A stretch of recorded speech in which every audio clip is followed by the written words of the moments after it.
सती और महादेव की कहानी क्या है? सती वास्तव में कौन है? एक समय की बात है, देवी सती, दिव्य स्त्री ऊर्जा का मानवीकरण, देवी महादेवी का अवतार। सृष्टि के स्वामी ब्रह्मा के सुझाव पर उन्होंने मानव जन्म लिया। वह ब्रह्मा के पुत्र दक्ष प्रजापति की पुत्री के रूप में पैदा हुई थी। देवी सती को मानव जन्म लेने के लिए कहने में ब्रह्मा की योजना थी कि वह अपनी विनम्र भक्ति से शिव को अपने लंबे ध्यान से बाहर लाकर उनसे विवाह करेगी। ये स्वाभाविक था कि बचपन में सती को शिव से जुड़ी कहानियां और किंवदंतियां बहुत पसंद थीं और वे बड़ी होकर उनकी परम भक्त बन गईं।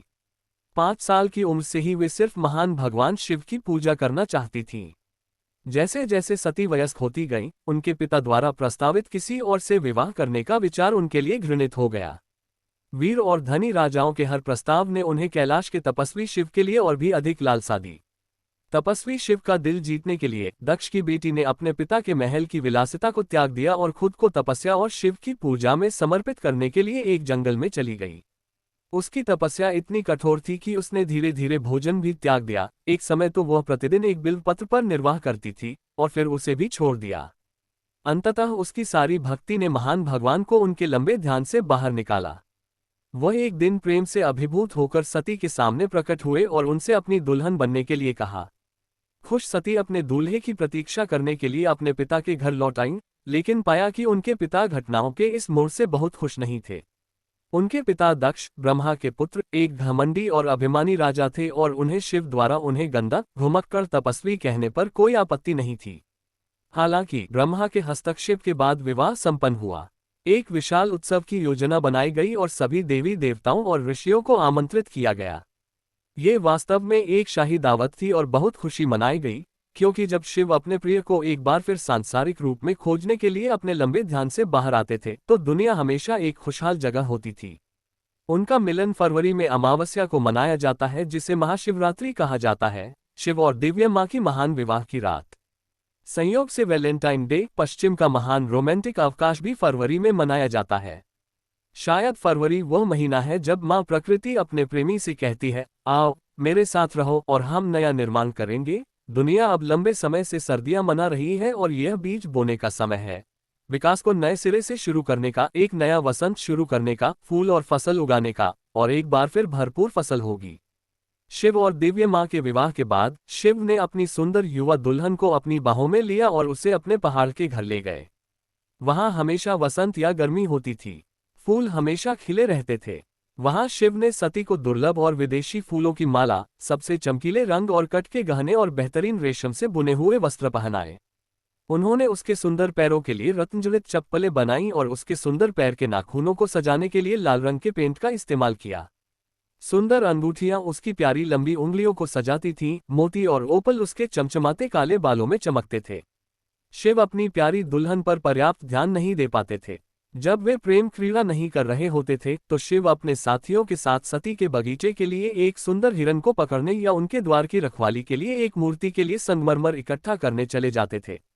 यद्यपि वह स्वयं जंगली जानवरों की खाल पहनते थे, फिर भी उन्होंने सती के लिए बेहतरीन गुलाबी और सुनहरे रंग के संगमरमर से एक भव्य महल बनवाया था। और इस प्रकार अकल्पनीय रूप से आनंदमय युग बीत गए, क्योंकि मानव समय में 1000 वर्ष एक अमर व्यक्ति की पलक झपकने के समान है।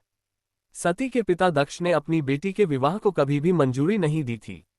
दक्ष के लिए शिव एक अपरंपरागत सन्यासी थे जो अक्सर शमशान घाटों में जाते थे। कोई भी योगी जो लंबे उलझे हुए बाल रखता हो, जो जब चाहे नशीले पदार्थों का सेवन करता हो, गाता हो या नाचता हो, उनकी बेटी के लिए योग्य पति नहीं था।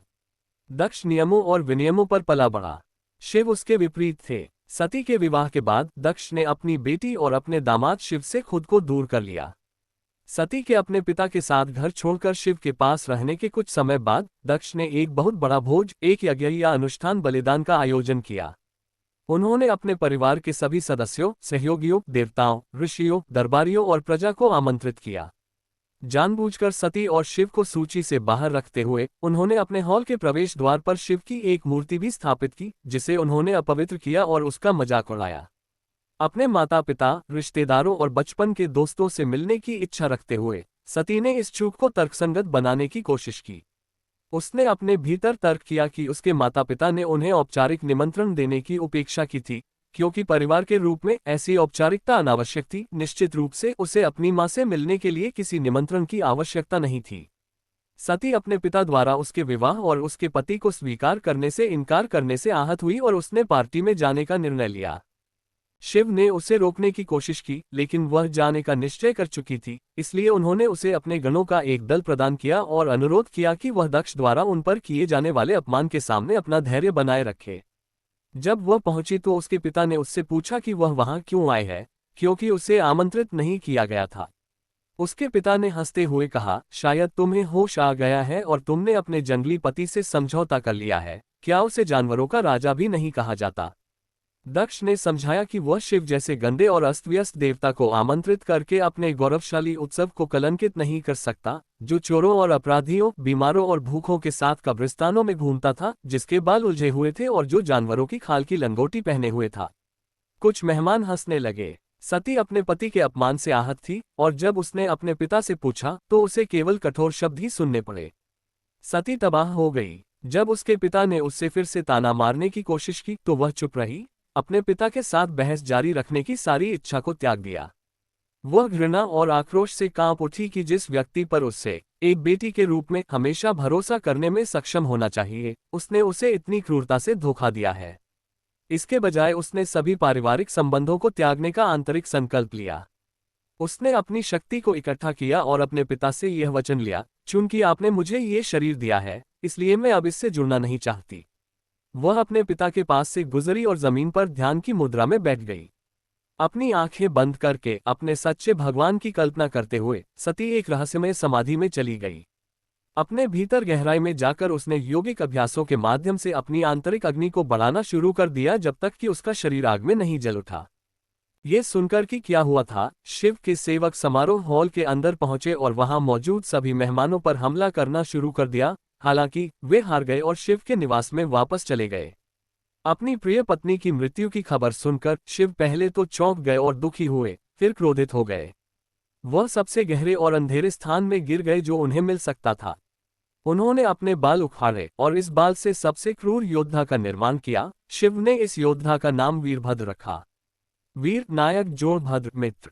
तब शिव ने वीरभद्र को यज्ञ में जाने और दक्ष और सभी मेहमानों को नष्ट करने का आदेश दिया। शिव के आदेश पर वीरभद्र ने समारोह पर धावा बोल दिया और दक्ष के साथ साथ कई मेहमानों को भी मार डाला।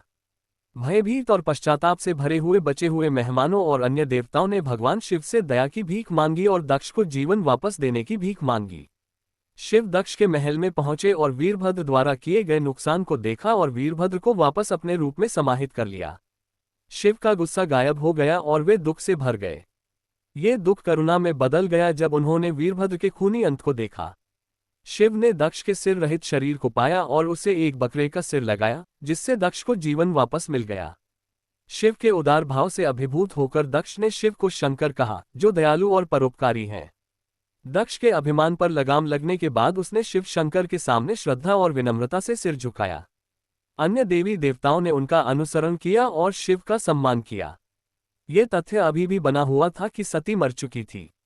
शिव के क्रोध से पूरी सभा बिखर गई होती, लेकिन उनके क्रोध से भी बड़ी पीड़ा उनकी प्रिय सती के खोने की अकथनीय पीड़ा थी, और इसलिए उन्होंने बहुत ही कोमलता और सावधानी से दिव्य मां के पवित्र शरीर को उठाया और अपनी प्रिय पत्नी के निर्जीव शरीर को लेकर पार्टी स्थल से दूर चले गए, जहां वे नहीं जानते थे। लेकिन एक बात का उन्हें पूरा भरोसा था कि वे सबसे सुनसान जगह ढूंढ लेंगे और एक बार फिर से एक तपस्वी सन्यासी बन जाएंगे। शिव ने पृथ्वी पर घूमना शुरू कर दिया, अपनी प्रियतमा को अपने हृदय से कसकर पकड़े हुए मीलों ऊंचे पहाड़ों पर चढ़ना उतरना शुरू कर दिया। वे जंगली चट्टानों पर चढ़ गए और तेज हवाओं के साथ चिल्लाने लगे। अन्य देवता भी उनके पीछे चले गए, यह नहीं जानते हुए कि उन्हें होश में लाने के लिए कैसे मदद की जाए। उन्होंने शब्दों की कोशिश की, उन्होंने मंत्रों, जाप, यहाँ तक कि चाल, चुटकुले और नृत्य की भी कोशिश की। कुछ भी काम नहीं आया। देवताओं ने भगवान विष्णु को शिव को होश में लाने के लिए बुलाया। भगवान विष्णु ने अपने सुदर्शन चक्र से सती के मृत शरीर को 52 टुकड़ों में काट दिया, जो विभिन्न स्थानों पर धरती पर गिरे। इन 52 स्थानों को शक्तिपीठ कहा जाता है और ये तीर्थस्थल बन गए। अंततः जब शरीर का अंतिम भाग भी गिर गया तो शिव गंगा के उद्गम स्थल के किनारे बैठ गए, जहां वे बहुत समय पहले बैठे थे, जब उन्होंने गंगा नदी को अपने सिर पर गिरने देने पर सहमति व्यक्त की थी, ताकि उसके प्रभाव से संसार टुकड़े टुकड़े न हो जाए। वहां एक लंबे ध्यान में उसे याद आया कि वह कौन था और दिव्य मां कौन थी। फिर उसे अपनी पवित्र प्रतिज्ञा याद आई, कि उन्होंने कभी अलग न होने की कसम खाई थी। भले ही शरीर न रहे, वे आत्मा और मन से एक साथ रहेंगे। भले ही शरीर का रूप बदल जाए, और उसे बदलना ही होगा। भले ही शरीर पूरी तरह से गायब हो जाए, जैसा कि नए रूप को आकार देने के लिए होना चाहिए। और इस तरह दिव्य मां निष्क्रिय हो गई, और इसलिए शिव भी लंबे समय तक गहरे ध्यान में चले गए। और कुछ युगों बाद वह फिर से उनके पास आए। वह हिमालय के राजा और रानी की बेटी पार्वती के रूप में लौटी और एक बार फिर उनकी दुल्हन बनी। और एक नए नाम के साथ एक नई कहानी होगी, और यह समय के अंत तक चलती रहेगी, जैसा कि समय की शुरुआत से ही होता आया है। वीडियो अच्छा लगा तो चैनल को सब्सक्राइब करें, वीडियो को लाइक करें।